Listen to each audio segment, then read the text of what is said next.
This is a Jmix exclusive.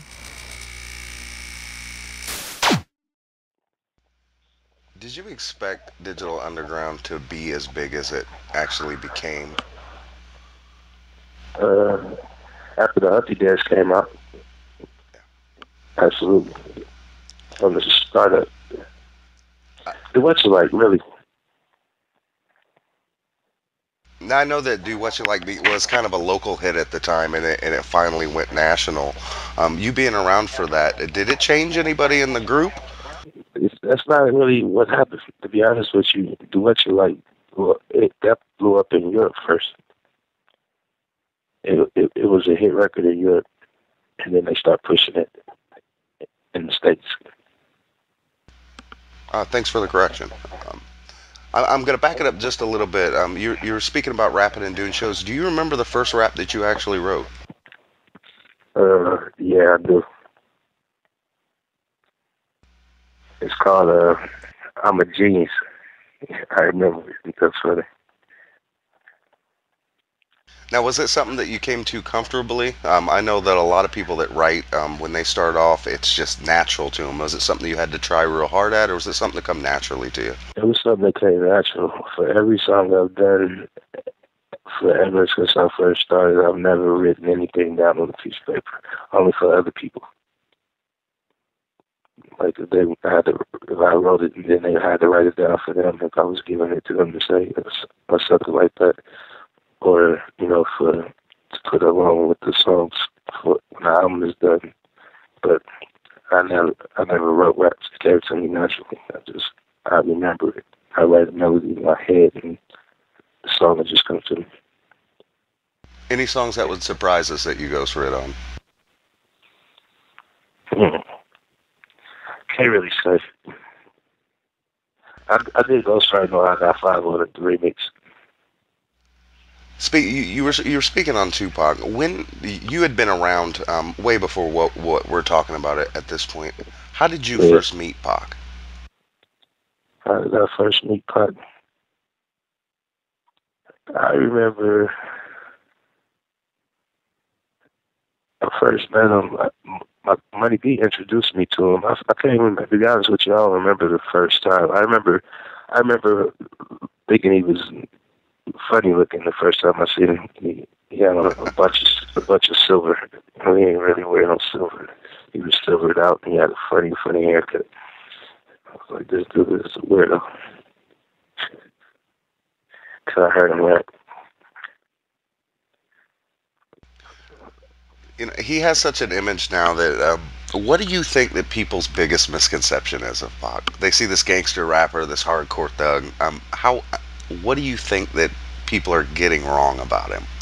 I think that he was a wannabe gangster, and his movement was a very, very strong movement for a person his age. He was trying to coordinate a movement that was going to change the world.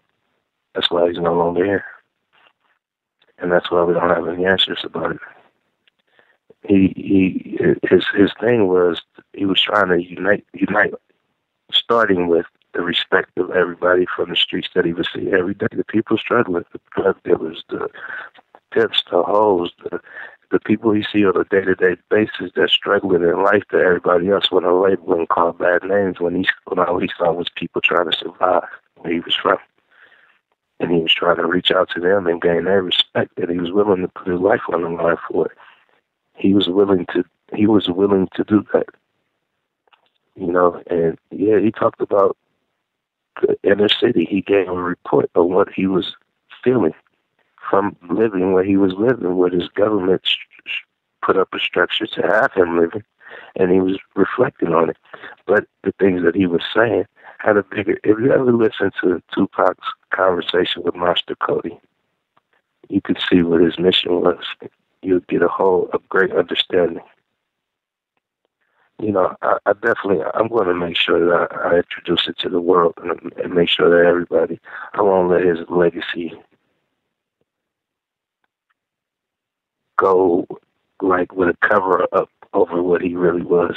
I want to make sure people know what he stood for. His mom was a Panther. And my uncle Bobby, Buddy B's that manager, he was a Panther, so we was raised in that. I was writing for the Commemorator Black Panther Party paper before I joined this underground.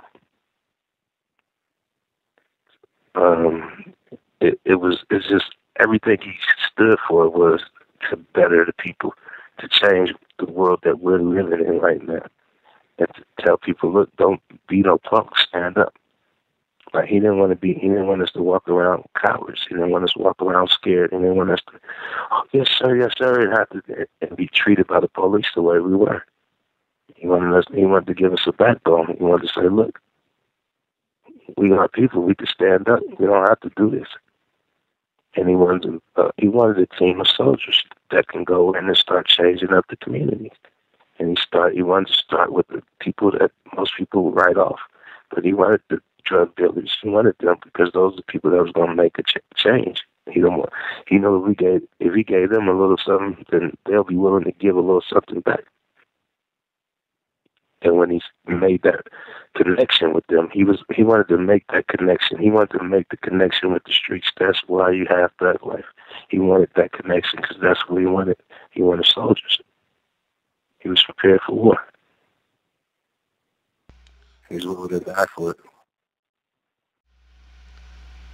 Do you feel that is why during the success of the Strictly era that the legal problems started following? Do you feel that he was perhaps targeted by, I guess I could just come out and say a racist type of music industry and situation? Absolutely. Absolutely. You have the president blaming them for people's deaths, and if we say this person made you want to do this, and listening to this song made you want to kill somebody, nah, that ain't what's happening. There's a lot of songs that were a lot worse than the songs that he made that didn't make you do it. So why this song? He was too intelligent. He was speaking on a lot of things that people didn't want to know. He said it in his record. I know it seems heaven said we ain't ready to have a black president. What he meant by that is that even if we have a black president, what can he do? He's the president of a group of an organization that's been proven to try to hold, that's been a racist and proven to hold poor people back.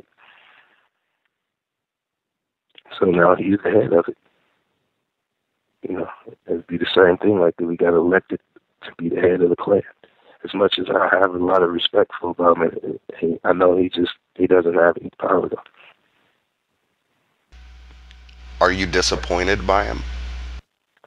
Am I disappointed by him per se? No, I don't know. If I was expecting that much, he'd be dead. So if I was to be impressed, it would probably be him dying, and I would be impressed by the moves that he stood against what was going on, and because I know they would kill him. When you go against what's going on, they get rid of you.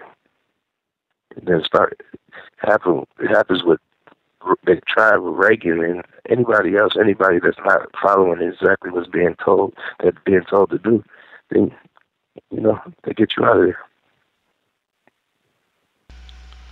Were you around during the time of the Marin City shooting? I was around. I wasn't there when it happened, but I was around after it happened. Can you describe maybe the conversation that you guys had? A child was shot, correct? Yeah. I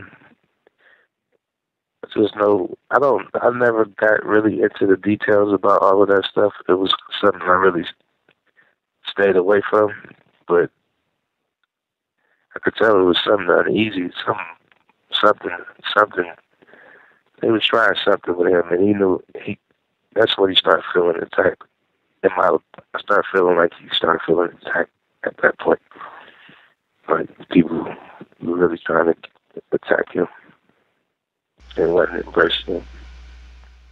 The reason I ask is because you brought up the Monster Cody phone call, and I remember in that phone call him talking to Cody and saying that he confronted some gangster disciples over shooting a child, and during the Marin City shooting is the same type of incident. And I was just wondered if he was fired up at that point. I mean, you gave me your answer. I was just kind of telling you why I was leading in that direction. Yeah, I mean, Pac was for the kids. So that was his thing, you know. He always was in. He was always for the kids, you know what I mean. So that was very important to him. So he would never do nothing to harm a child ever. This is a Jmix exclusive.